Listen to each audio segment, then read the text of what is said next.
Let's get to the racing report, because usually that's how racing's been the last few years. One guy's way better than everybody else, but not this year.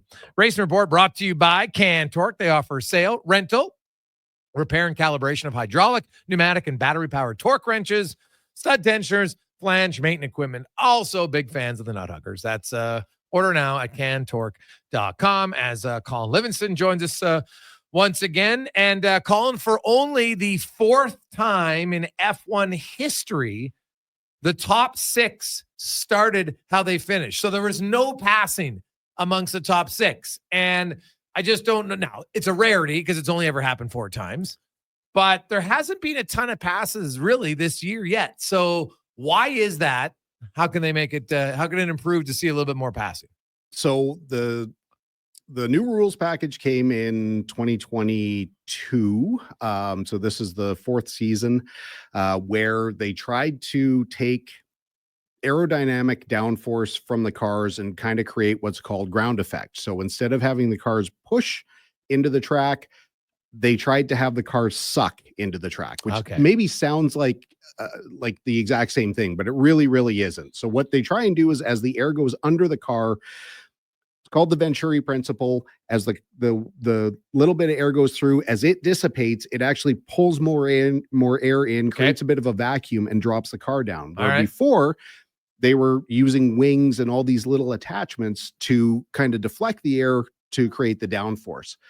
Over these last 4 seasons, the teams have developed in all these quote unquote gray areas, and they've exploited a lot of the rules to add more downforce instead of this ground effect. So what's happening now is the cars are creating more dirty air, which, since they're so aerodynamically sensitive and they're so dependent on this ground effect to actually suck the cars into the track, when they don't have air, as much air, or this turbulent air, they're not able to do it. So passing has become extremely difficult. It's been a gradual thing.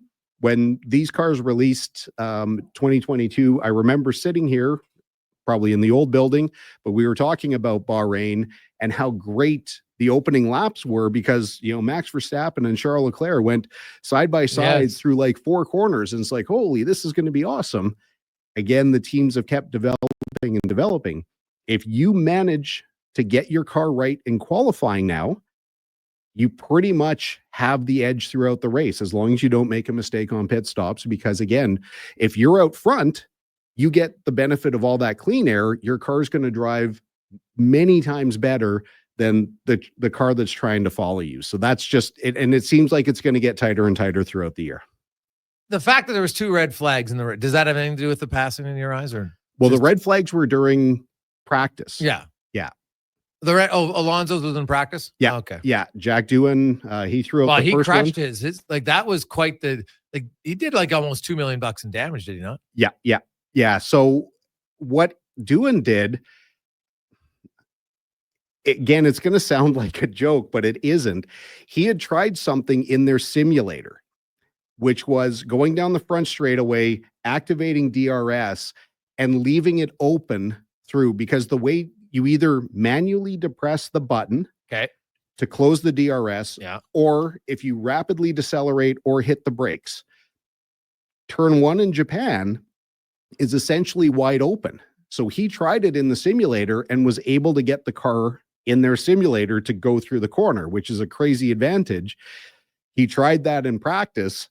Didn't work. Obviously didn't work. It's kind of like playing, trying a trick you found in Grand Theft Auto in real life. And they said 1.5 million US damage to the car.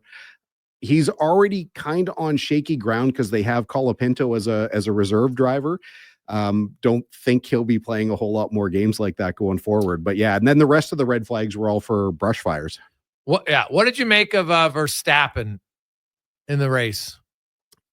He not allowing the guy, like, he's always been pretty tough. He might be the best guy defending the pass. Is that fair? There's nobody better right now for sure. And the argument is how much of it's the car. There's a lot of games going on between the teams. It seems like every weekend teams are showing up to the track saying, we don't think we got a real chance. And then they pick one of their competitors to say, no, we know that these guys are a lot quicker than us. There's a lot of talk that the Red Bull isn't that good. and that Max is just awesome. Can't deny that Max is a great driver.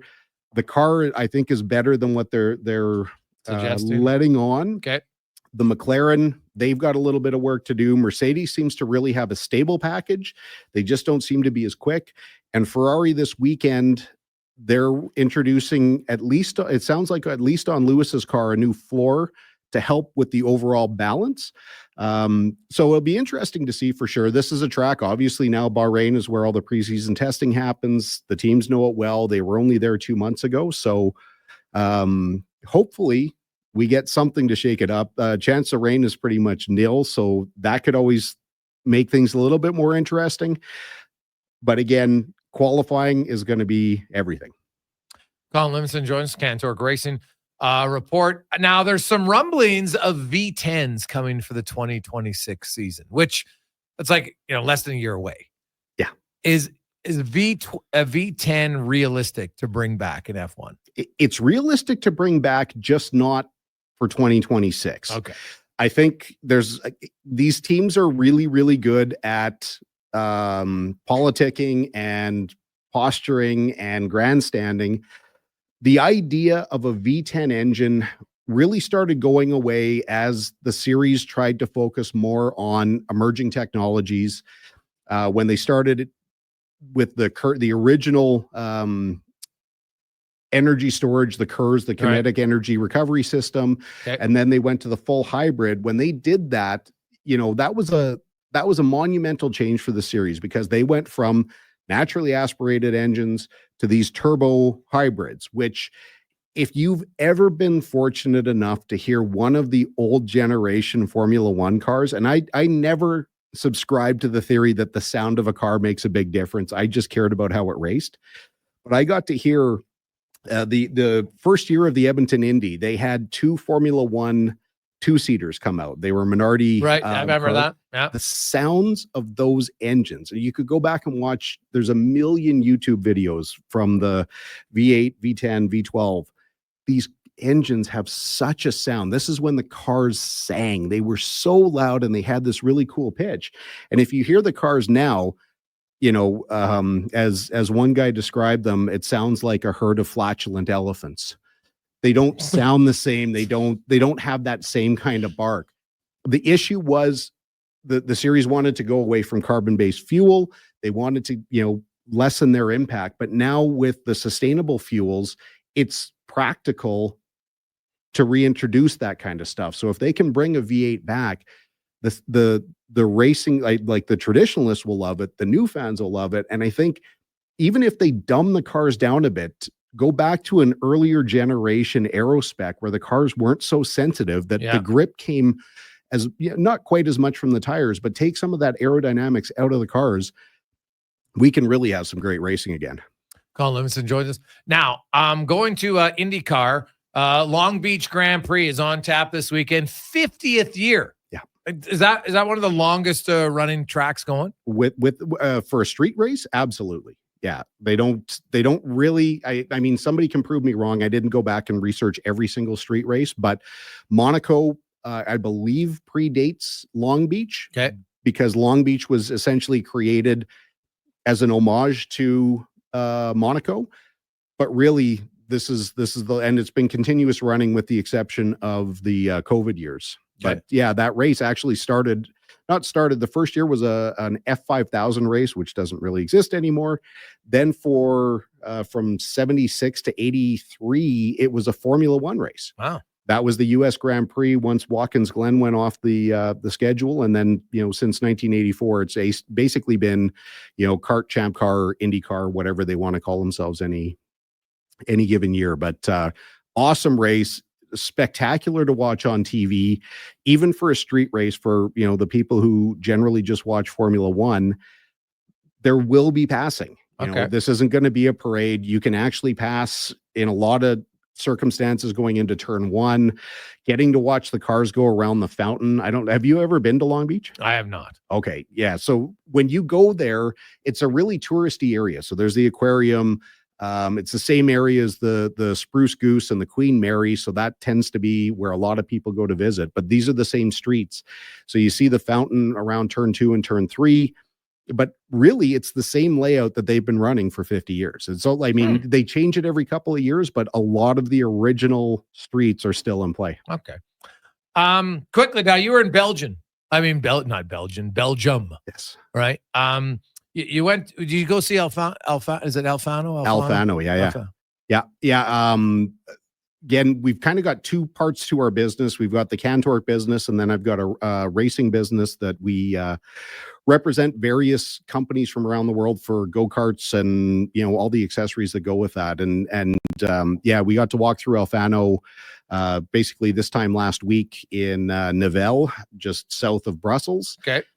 What a facility. Not big, and, you know, absolutely not what I was expecting. The entire production line, the entire assembly floor is comprised entirely of females. Okay. And I said, you know, my guide, I asked, like, you know, I'm not trying to be rude, but why? And the lady said, well, Mr. Alfano believes that women are far more precise than men. Like, okay, that's really cool.